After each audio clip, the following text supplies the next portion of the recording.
Hello friends, अगर आपका पेशाब का धार पतला हो गया है, आपको प्रेशर देके पेशाब करना पड़ रहा है, पेशाब के रास्ते में कभी कभी ब्लड आ जा रहा है, पेशाब करने में बहुत तकलीफ होती है, बहुत समय लग रहा है, कंप्यूटर आपके साथ में कोई पेशाब कर रहे हैं तो उसके मुकाबले बहुत ज़्यादा पेशाब लग रहा है, बार बार में जाना पड़ रहा है, या आपका सीमन का क्वांटिटी निकलने में कम हो गया है, तो ये एक स्ट्रक्चर यूरेथ्रा हो सकता है। मैं डॉक्टर मुकेश कुमार विजय, इस वीडियो को आप लास्ट तक देखिए ताकि आप समझ सकेंगे स्ट्रक्चर यूरेथ्रा क्यों होता है, क्या कारण होते हैं, कैसे इसको डायग्नोस करते हैं और क्या इसका ट्रीटमेंट होता है। तो फ्रेंड्स, आज हम बात करते हैं स्ट्रक्चर यूरेथ्रा के बारे में।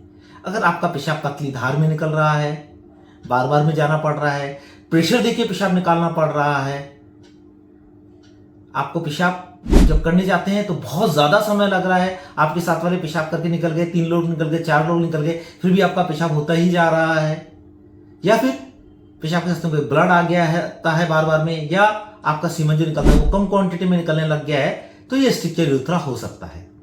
ये जो स्ट्रक्चर यूरेथ्रा होता है वो एक सर्जिकल ट्रीटमेंट होता है, मेडिसिन से कभी भी ठीक नहीं हो सकता है। इसलिए आप अगर आपको ये सिम्टम है तो यूरोलॉजिस्ट के साथ में कॉन्टेक्ट करें, क्योंकि बहुत सारे लोग मेडिसिन से कोशिश करेंगे या फिर आपका डायलिटेशन कर देंगे, लेकिन उससे आप परमानेंट क्योर नहीं होंगे। लेकिन आप यूरोलॉजिस्ट के पास जाएंगे तो इसका एक परमानेंट क्योर आपको मिल सकता है।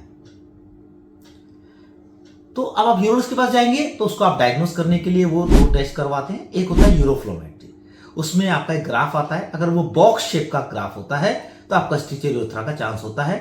यूरोफ्लोमेट्री की एक डिटेल वीडियो मेरे इस यूट्यूब चैनल पे दी हुई है, आप उसे देख सकते हैं। दूसरा टेस्ट होता है असेंडिंग यूरेथ्रोग्राम, जिसे एएसयू कहते हैं, या फिर कुछ लोग रेट्रोग्रेड यूरेथ्रोग्राम भी कहते हैं, जिसे आरयू के नाम से जाना जाता है। उसमें आपके पेशाब के रास्ते में एक दवाई डाली जाती है पेनिस के थ्रू।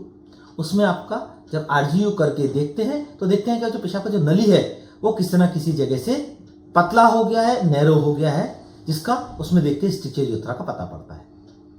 अब स्ट्रक्चर यूरेथ्रा होता क्या है? स्ट्रक्चर यूरेथ्रा क्या होता है? जो पेशाब का जो अंदर आपका जो रास्ता होता है, यूजुअली जो 18 से 22 सेंटीमीटर लंबा होता है, उस रास्ते में कोई एक जगह या पूरा का पूरा रास्ता पतला हो जाता है, जबकि उसकी जो मोटाई होती है वो होती है 4 mm के आसपास। बट वो किसी जगह से एक जगह से या पूरा पेशाब का रास्ता पतला हो जाता है, 1 या 2 mm का हो जाता है, किसी जगह और भी नैरो हो जाता है, तो असेंडिंग यूरेथ्रा में हम आप देख सकते हैं, और जगह को बोलते हैं स्ट्रक्चर यूरेथ्रा। ये मेडिसिन से नहीं ठीक होता है। अब हो गया आपका डायग्नोसिस, तो अब इसका ट्रीटमेंट क्या होता है?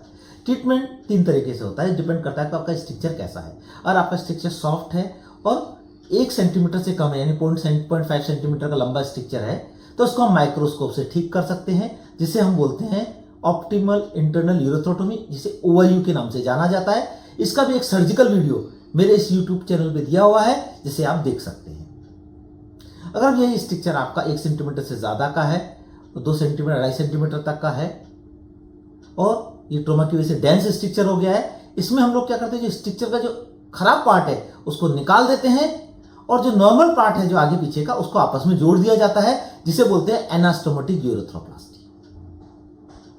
लेकिन कभी कभी स्ट्रक्चर 2 सेंटीमीटर या 2.5 सेंटीमीटर से ज्यादा का होता है, या पूरी की पूरी यूरेथ्रा के अंदर इन्वॉल्वमेंट होता है। ऐसे पेशेंट के अंदर हमको आपके मुख के अंदर का जो चमड़ा होता है, बक्कल म्यूकोजा होता है, उसे हम लगा के उसको ठीक किया जाता है, जिसे buccal mucosal graft BMG urethroplasty कहते हैं। तो इस तरह आपका ट्रीटमेंट होता है। लेकिन इसके बाद में आप प्रॉपर फॉलोअप डॉक्टर के पास कराना चाहिए, क्योंकि स्ट्रक्चर यूरेथ्रा एक ऐसा बीमारी है ये वापस दोबारा भी हो सकता है। लेकिन आप प्रॉपर यूरोलॉजिस्ट के गाइडेंस में रहेंगे, प्रॉपर ट्रीटमेंट कराएंगे, तो आप इस बीमारी से बच सकते हैं। ये बीमारी आपका दोबारा नहीं आएगा। तो फ्रेंड्स, अगर आपको मेरा वीडियो पसंद आया है तो शेयर कीजिए, सब्सक्राइब कीजिए, लाइक कीजिए। नमस्कार।